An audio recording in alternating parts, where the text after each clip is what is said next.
Bwana Yesu asifiwe. Wapenzi watazamaji, tumsifu Yesu Kristo.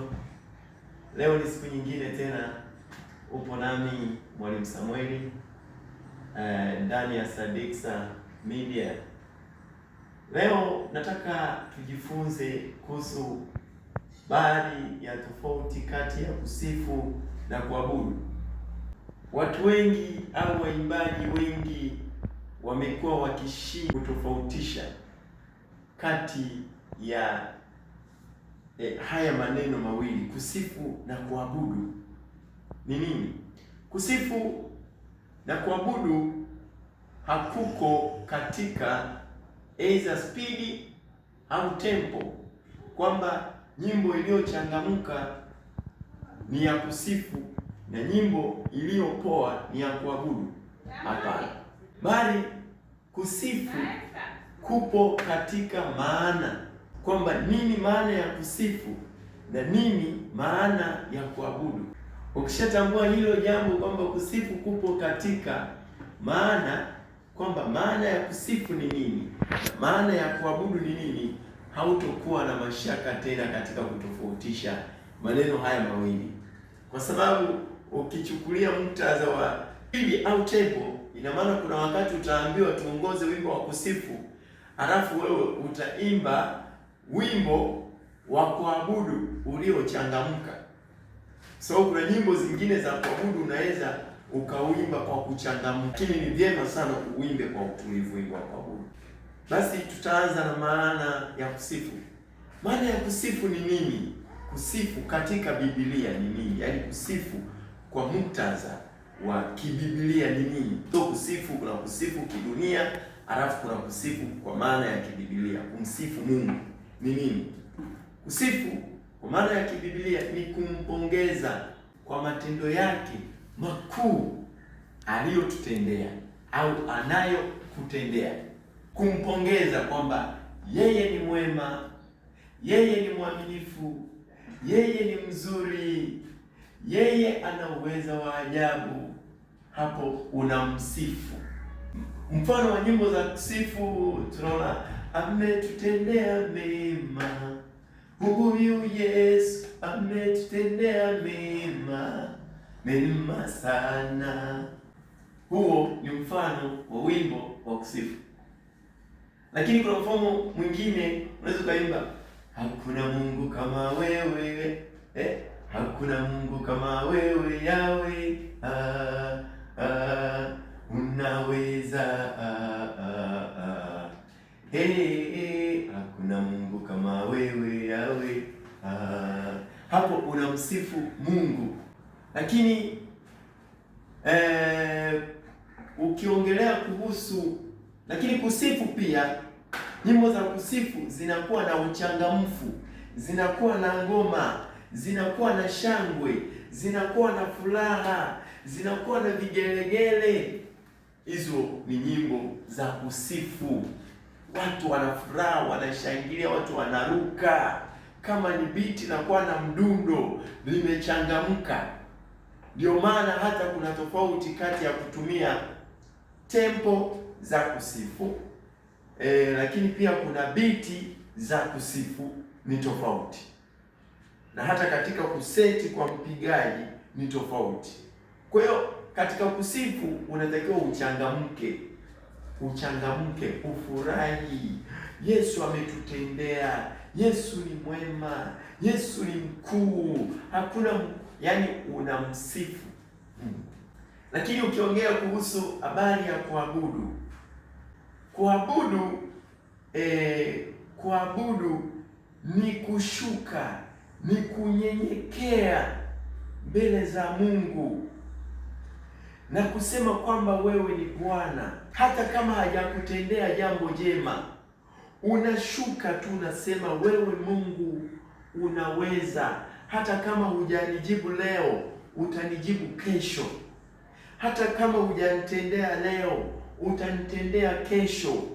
Hata kama umeomba jambo lako halijasifiwa, bado unapaswa umwabudu Mungu, kwa maana yeye ndiye mkuu. Hata kama unaona kabisa Mungu hajanijibu, bado unanyenyekea kumwomba Mungu kwamba wewe ni mweza, wewe ni mwaminifu, hakuna mwingine kama wewe, hakuna anayestahili kuabudiwa kama wewe. Mimi si kitu Bwana, hata ungenijibu, hata usiponijibu, bado nitakuabudu. Hiyo ndo maana ya kuabudu, kujishusha, kumsujudia, kujiona si kitu. Hiyo ndo maana nyimbo za kuabudu zinakuwa na utukufu, zinakuwa na upendo, zinakuwa na unyenyekevu. Najua neno upendo maana yake ni kwamba unakuwa na moyo wa kupenda hata pale usipopendwa, hata pale ambapo hujatendewa. Kwa maana imeandikwa, kwa maana jinsi Mungu aliupenda ulimwengu hata akamtoa mwanawe wa pekee aje atuokoe, ili kila aaminie asipotee, bali awe na uzima wa milele. Kwa hiyo neno upendo ni kwamba unafanya kitu bila sababu yoyote. Upendo wa agape. Kwa hiyo nyimbo za kuabudu zinakuwa na upendo, zinakuwa na utulivu, hata tempo zake zinakuwa ziko chini pia. Zinakuwa ziko chini tempo. Inapendeza sana tempo ya kuabudu iwe chini, na biti lake ni tofauti na biti ya kusifu. Na hata mara pengine hata melodi zake zinakuwa ziko tofauti. Tunaposema melody inamaanisha ni kibebeo cha ujumbe. Melody ya kusifu inakuwa imechangamka, lakini melody ya kuabudu inakuwa imepoa. Lakini hata upigaji wa vyombo, mpiga kinanda, upigaji wa vyombo unakuwa unapiga taratibu, hautumii amplitude kubwa, hautumii intensity kubwa, hautumii ujazo mkubwa katika kupiga nyimbo za kuabudu. Unapiga kwa utulivu, unanyenyekea. Hiyo ndo maana ya kuabudu na mazingira yake, kwamba nyimbo za kuabudu zinakuwaje. Kwa mfano tunaposema wimbo, mfano wa wimbo wa kuabudu,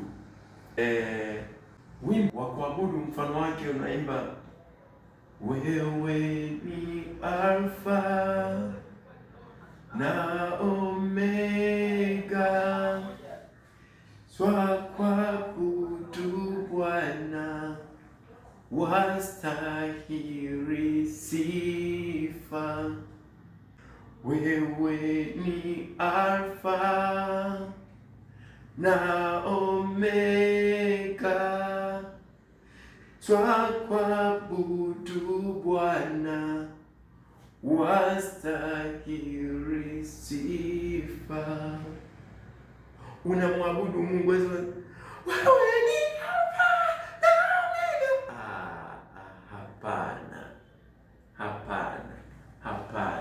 Hapana.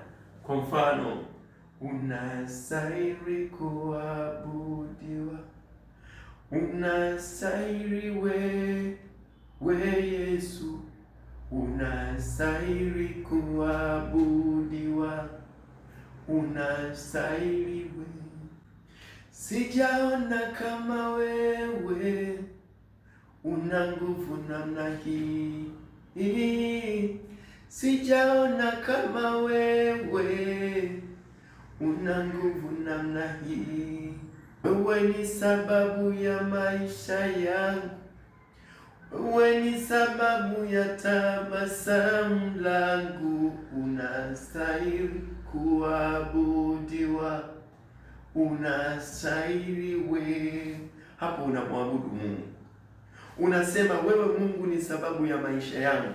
Hata hivi leo ni wewe ndio umenifanya hivi leo niwe, kwa sababu pasipo wewe mimi si kitu.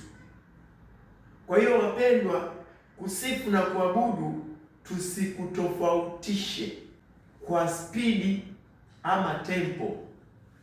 kwa kuchangamka ama kupoa. Tukutofautishe kwa maana. Asante sana kwa kunisikiliza. Wewe ndugu mwana praise and worship team, wewe unayependa kumsifu Mungu na kuabudu, unayependa kumwimbia Mungu, na hata katika kwaya kuna nyimbo ambazo zinalenga zinasifu. Unakuta mtunzi ametunga tu wimbo unamsifu Mungu. Ni hawa wanakwaya nao unaweza kukuta wametunga wimbo wa kumwabudu Mungu, wakaimba kwa poa. Asante sana. Ulikuwa nami Mwalimu Samueli, kielekezana namna ya kumwabudu Mungu na kumsifu, namna how to praise and worship the Lord. Thank you. Nakushukuru sana wewe unaendelea kutufuatilia katika platform zetu, katika mitandao ya kijamii, YouTube, TikTok, Facebook, Instagram. Usisahau kusubscribe, kushare, kulike, kucomment na kutufollow na kuleta maoni mbalimbali. Pia tuna madarasa ya muziki kwa ujumla, theory na practical, nadharia na kwa vitendo pia, kuhusu upigaji wa vinanda, upigaji wa gitaa, upigaji wa tarumbeta. Siache kutufuatilia, tujifunze kwa pamoja kwa utukufu wa Mwenyezi Mungu. Asanteni sana.